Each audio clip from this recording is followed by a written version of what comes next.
And with that, let's quickly move ahead because it's time to call it a day with the industry stalwarts. And this is where we're about to get the final remarks around purposeful retail. We all realize that it's the age of responsible growth, so it's time to commit for a better future. So let's do that by inviting our leaders back on stage as we find out how to navigate retail leadership in the years ahead and what are the future drivers for the year 2025 and beyond. Let me go ahead and quickly invite our session moderator. We have with us Bimal Sharma, Executive Director, Head of Retail, CBRE. If I could please invite Mr. Bimal Sharma to please come on stage to moderate the session. Meanwhile, let me go ahead and also invite our panelists. We have with us Rajneesh Mahajan, CEO in Orbit Malls. Let's have Mr. Rajneesh Mahajan to please come on stage as well. Mr. Abhishek Bansal, Executive Director, Pacific Malls. Mr. Rajendra Kalkar, President Malls and Whole-Time Director, The Phoenix Mills Limited. I'd also like to invite Mr. Aman Trehan, Executive Director, Trehan Iris. Meryl Pereira, Managing Director, Pizza Hut at Yum Brands India Subcontinent. Jatan Goyal, Executive Director, Omax. And Nimish Sonawala, Managing Director, South Asia, Skidata India Private Limited. All right, ladies and gentlemen, that's right. We've got the industry stalwarts right here. It's a befitting finale for the MAPIC India for the conference. With that, let me quickly hand over the proceedings to Mr. Bimal Sharma. Over to you, sir. Thank you and good evening, everybody. I would thank everybody, MAPIC, for having me here. Second, for making the panel run 1 hour late. So sorry about that, guys. I'm going to try and keep this short because I want to try to get to the airport on time. So please bear with me. When I was asked to do this panel and I was thinking, why me? And I've not done too much on the ESG side. I think it will be a good opportunity for me also to learn, read about this stuff and talk to our esteemed panel and maybe get some inputs from you guys and learn more about this subject. ESG has been a buzzword for a while now. Sustainability and responsibility towards the environment has been talked about for a while. Our government has been putting a lot of initiative up there. We've already announced our targets of net zero emissions by 2070. We're talking about having 500 gigawatts of renewable energy, supporting almost 50% of any demand coming from renewable energy going forward. So these are big initiatives that the government is taking, I think, all over the globe. All the countries are working towards it. But what does ESG stand for? Some of you might know, the others who don't, I thought I'll just put it out there. It's environmental, social, and governance factors that are becoming increasingly important for our investors and for the consumers. It's more like a framework that investors and businesses are using to assess and measure the sustainability and ethics that impact our business, right? That's what people are looking at. When we're talking about environmental, what does that include? Let me just break it down, and then, of course, we'll have everybody talking about it. This includes factors like climate change, pollution, resource conservation, which would include how we're producing energy, carbon emissions, water usage, saving water, waste production, or where we are saving that same thing, how we're taking care of the biodiversity. On the social side, these are factors like human rights. These are labor practices.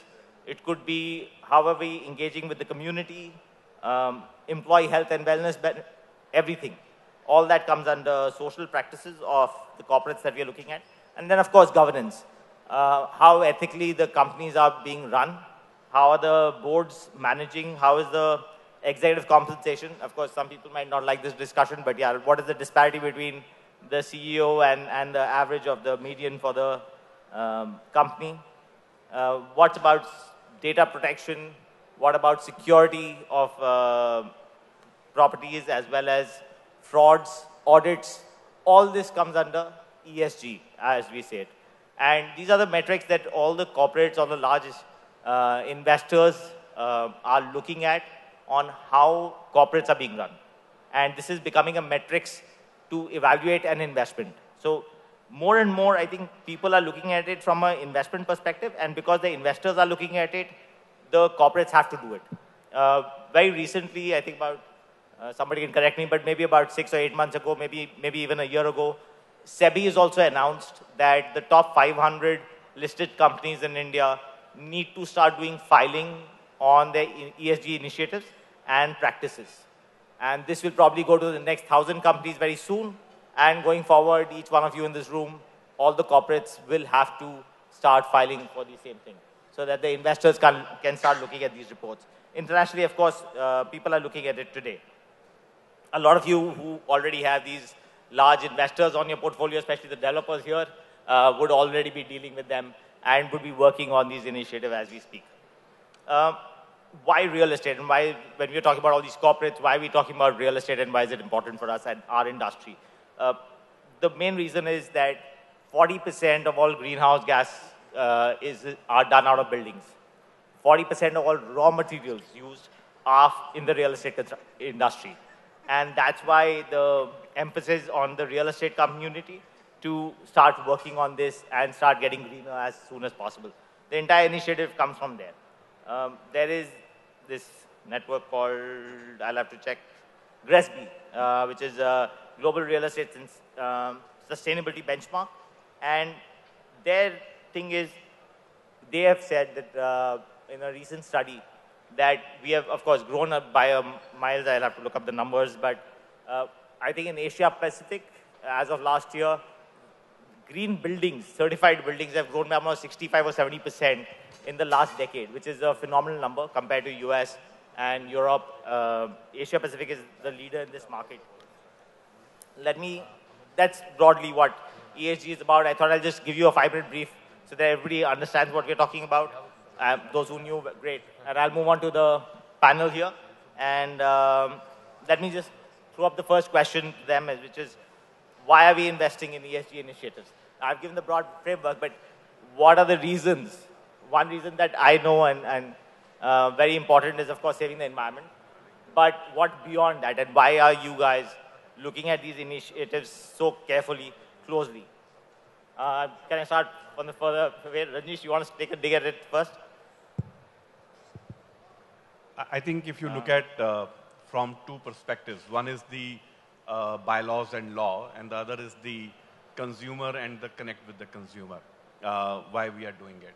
So the law is becoming stringent, as you mentioned, that slowly and steadily more people have to report ESG, the governance and social impact.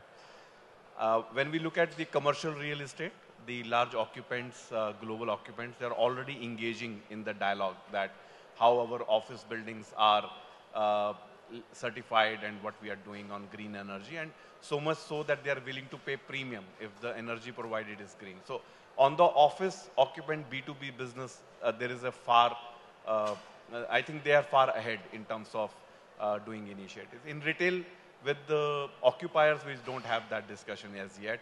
But if you look at the generation and if you look at the customers which are coming in, they want to connect with you purposefully. And hence, what we do and how we come out as a socially responsible citizen of the country, as a business, is something that connects you with the next generation, with the consumer, and they take a note of that. Now, I am not saying they are willing to pay a premium for that, but they are taking a note. And they are building their preferences on that. And hence, from a business, is a great marketing investment for me. Why am I investing in it?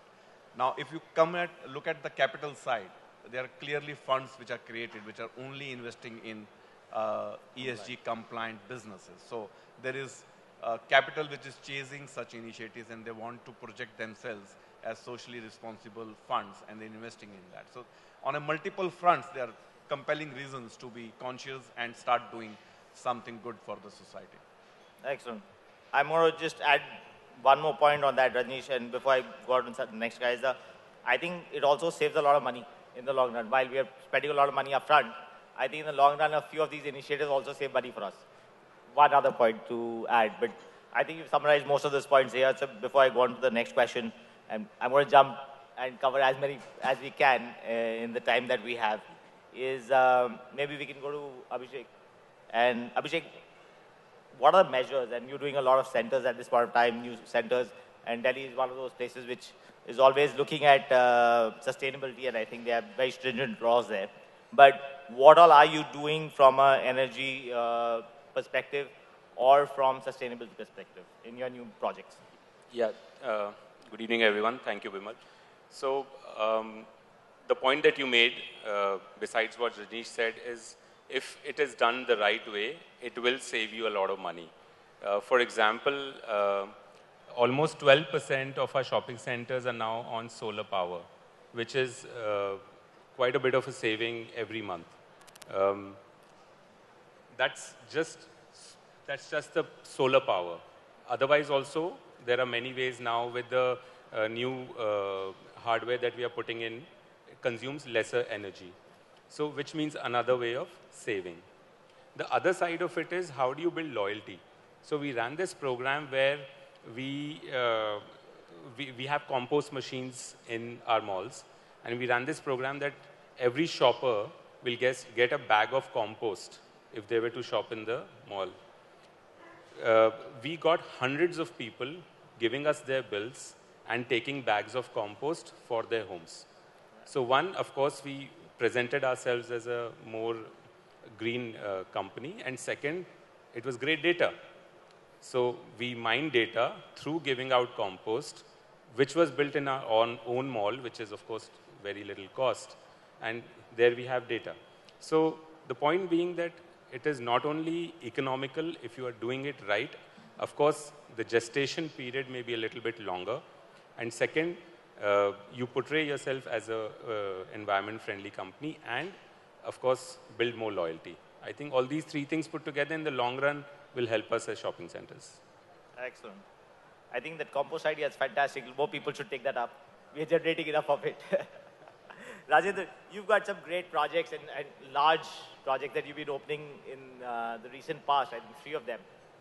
Any key initiatives that you want to rattle out for the audience to learn?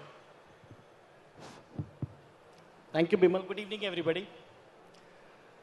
Before I answer what we do in our projects, I think I would like to say that, a lot of people misunderstand ESG.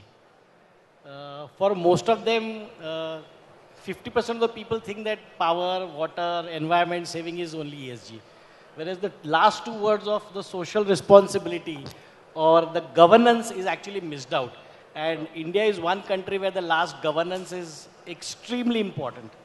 And I think less of the corporates are still getting into the inclusive governance which is required. What you said, SEBI has introduced, that is more to do with governance actually than to do with ESG as a whole. Yeah.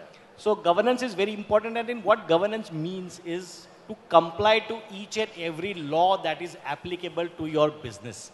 So if I take a mall business, I think there would be some 500 laws to which I have to comply to. I think that has to happen. That's when you will automatically get into ensuring that you become a socially responsible company. The social service that you have to do, the funds that you have to allocate for your CSR, all of that comes secondary, but the compliance is the most important part. This is where I think most of the organizations are not paying their focus. But coming back to the general parlance of ESG, environmentally, what everybody thinks that we are doing, I think we are one of those rare malls in India, in Indore, which has been certified green by the United States Green Building Council and not by the IGBSE. So this is one of those rare malls which has a US Green Building certification. Obviously, it has different challenges because the norms of IGBC and USGBC are completely different. They are much more stringent. It does not only deal with just the requirement or savings of water and power. It has to do a lot with the air, the quality of mud, the quality of soil, the quality of horticulture. I think a lot are included in that. The power quality, for some people, they may not realize, but 50 hertz plus minus 5% with X amount of harmonics, even that is specified when you get an USGBC certification.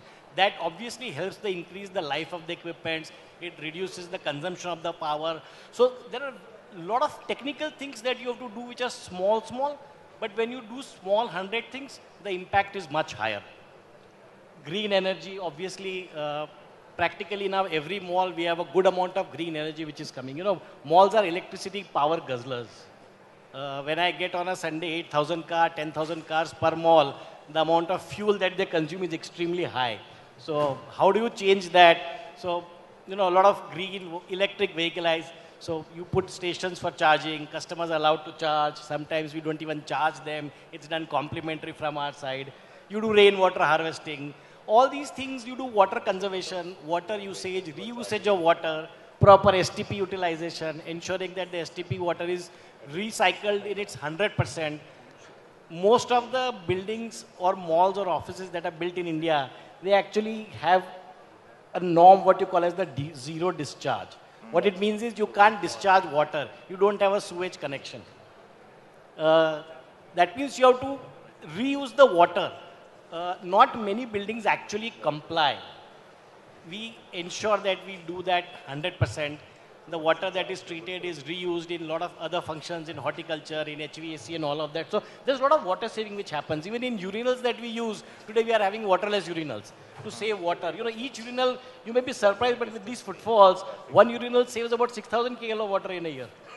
So that's a large saving of water that you're doing when you do all these activities. But these are all, you know, very good to have and build. To sustain them, actually you need a lot of education. And that education to that lowest person in housekeeping, that lowest person in security, I think that is the task of ensuring that responsibility is passed on to the entire team and then they execute that. So that's what I think we are doing more in the new malls. Rajendra, I think you picked up two very important things. One, we save a lot of water by with these urinals, considering the fact that you're now clocking 1.5 lakh people a day in your new malls on opening weekend. So congratulations on that, I must say that. And definitely how we, each one of these small items over a period of time does accumulate to a lot. And that's what your experience brings on the table. And that's why we want to learn from you. Aman, coming to you, Rajendra brought up another point, which was on reusing and as far as possible also conserving. What are the initiatives that you guys are doing on that front in your projects? And you've got not only retail but other projects. So anything you want to talk about on that front? Sorry, can you... Recycling, reusing. Yeah.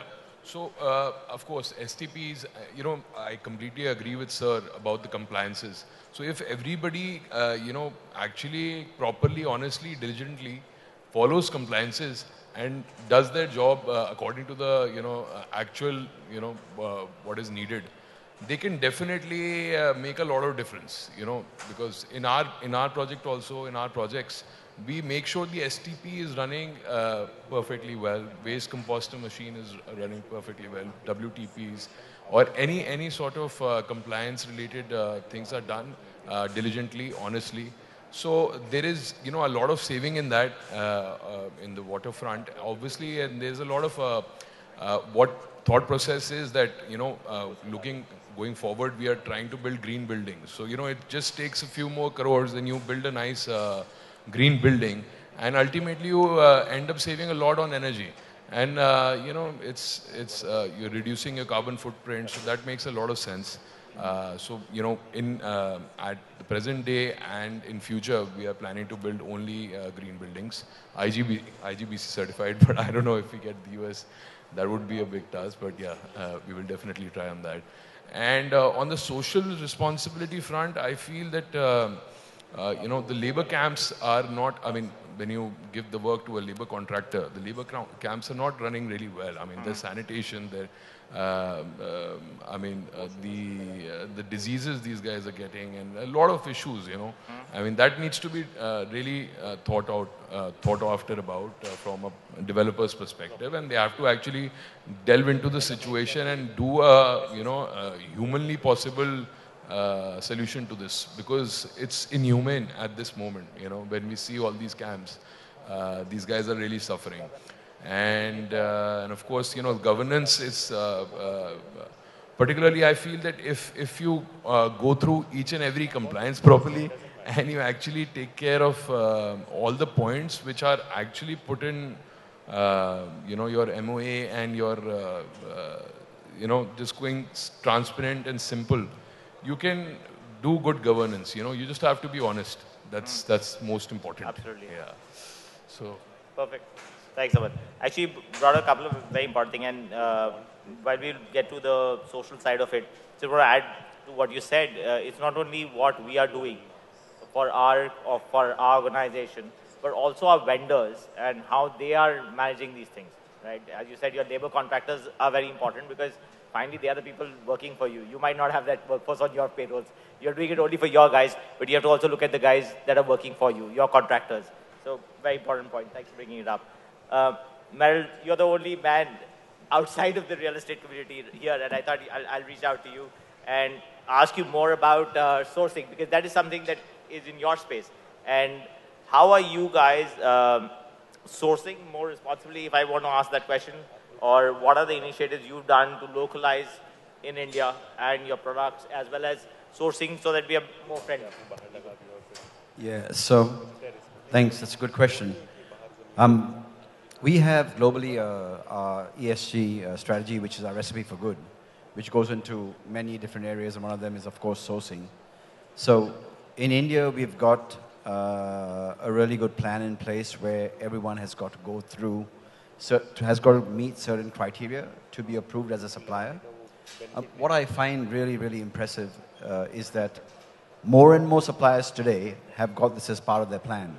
I think today, suppliers, when they know they're dealing with a global brand, they know that they need to have certain requirements. And it's not really hard for them to come up and invest in that. And so for us, from a global sourcing point of view, everything is sourced locally. We're doing a number of things to make sure we are building more and more green restaurants. So like we've just built one in Mahim, which we opened about a couple of months ago, which is completely green. So we've got, we've got panels, solar panels locally, which reduce our usage by our bills by about 50%. Wow. Paybacks are about 4 years. And all those are all local suppliers.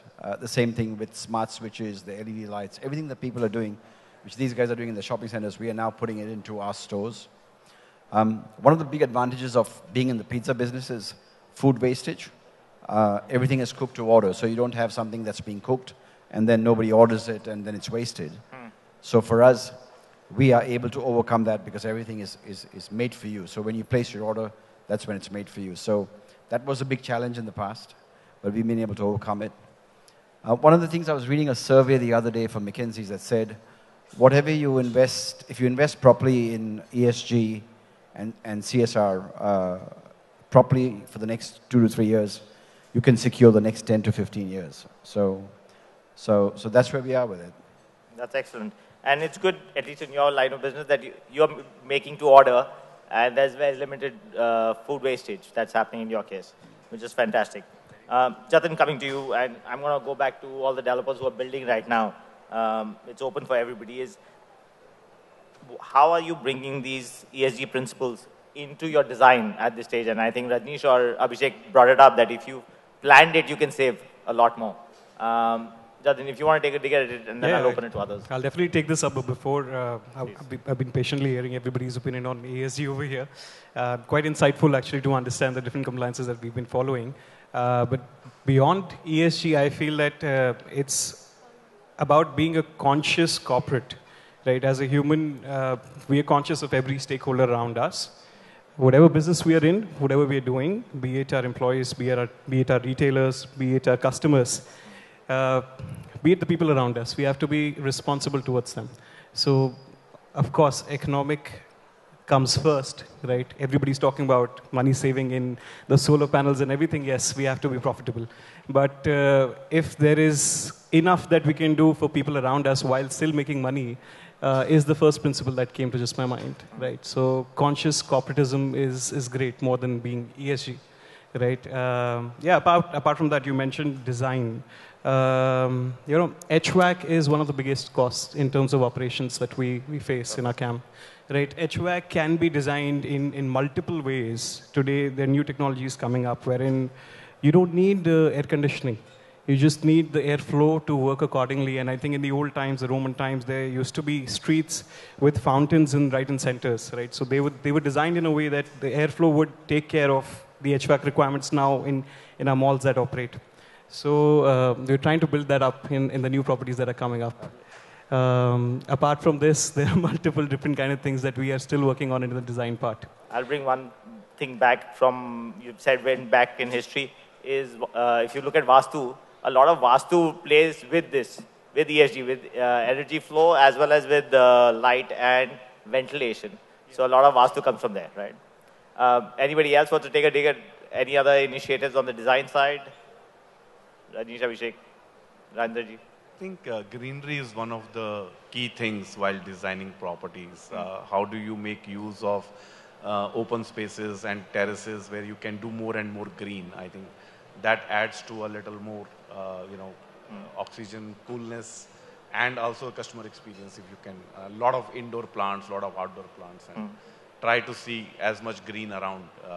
And from the social spaces that we create, the infrastructure that we create, the green helps a lot to connect better with the consumer. Right.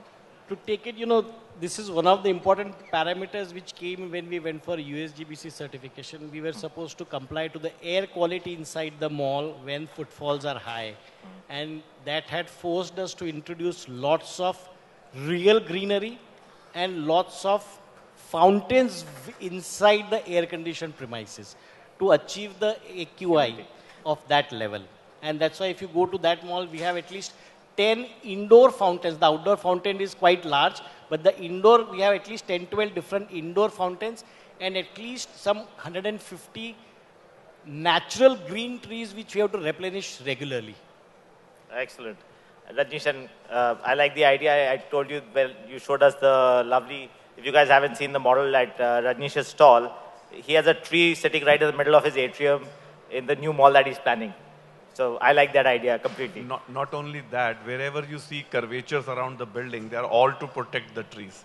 So the entry is taken in 11, 12 meters to protect 3 trees. The side has been cut in a curved shape to save another 5 trees. So, a lot of things where we could change the building and not cut the tree. We try to save it. And I think in the process, we saved around 20 trees there. Superb. It helps. Nimish, coming to you, and I'm going to this last question when I finish at least the E part of it. Maybe I'm going to skip the other two since it was time up some time back. Nimish, on the NG side, and you control a large space in every shopping center that you operate, or not only shopping centers, but in offices, in different parking slots that you manage across the country.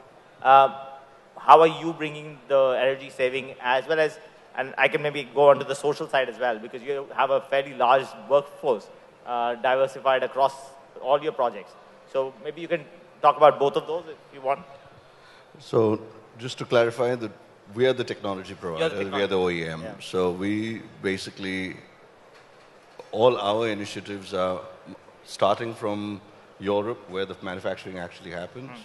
There's a lot of green initiatives which are there. But today, in India itself, we have 50 million cars going through our parking equipments every day. 10 years ago, each and every one of those took tickets to enter the car park lot.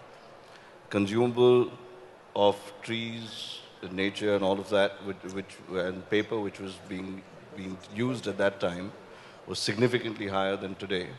Thanks to FASTag, thanks to more number plate recognition and more standardization of number plates, better technology with cameras, that number has actually halved. Not just because of our technology, but also initiatives of the government, which we are very, very thankful of. So some of these technologies existed globally, which we pushed as an OEM globally for saving and becoming more green. But in India, we're seeing the reverse, where the initiatives from the government, which are actually causing the customers to opt for these kind of technologies, which wasn't there earlier and wasn't possible earlier. So, of course, all our materials a lot of the materials are recycled. We use a lot of recycled materials. The energy savings in our equipment is significantly higher than the local competition, all of that.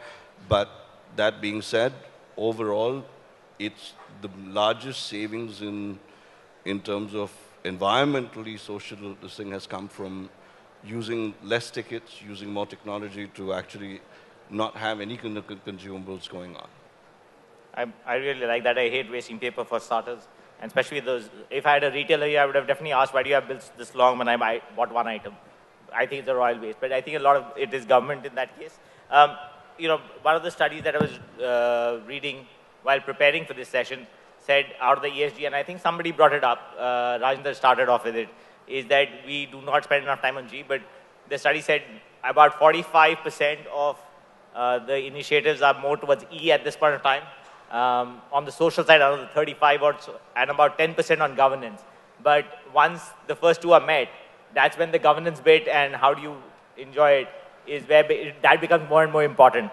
I'm going to, as I said, we ran out of time. I'm going to just, please. Not working. Not working. Governance is a lot taken care by the law itself when you're filing, but social is something which is very, very wide in terms of what you can do. I just wanted to share one of our group properties in hospitality that we recently opened in Hyderabad has 100% female staff, 100%. This is the first property in the world to have 100% female staff, and it's not a small property. It's one of the best names with the Marriott Group that we have there. Superb. So, since we've run out of time, I'm going to jump on the next two sessions on social and governance here. And but as I said, you know, social is a very important part in the overall thing. Diversity, inclusion, what we do for the community. And I know if I open that topic, that's a half-an-hour discussion with each one of you because everybody is doing a lot with the community and on the diversity side. Unfortunately, we're really backed up and I'm definitely missed my flight. So thank you guys and you know, appreciate you guys taking the time and being here and talking us through. I'm sorry we couldn't cover the entire session, but thanks a ton for being here. Now we take Perfect. Thank you.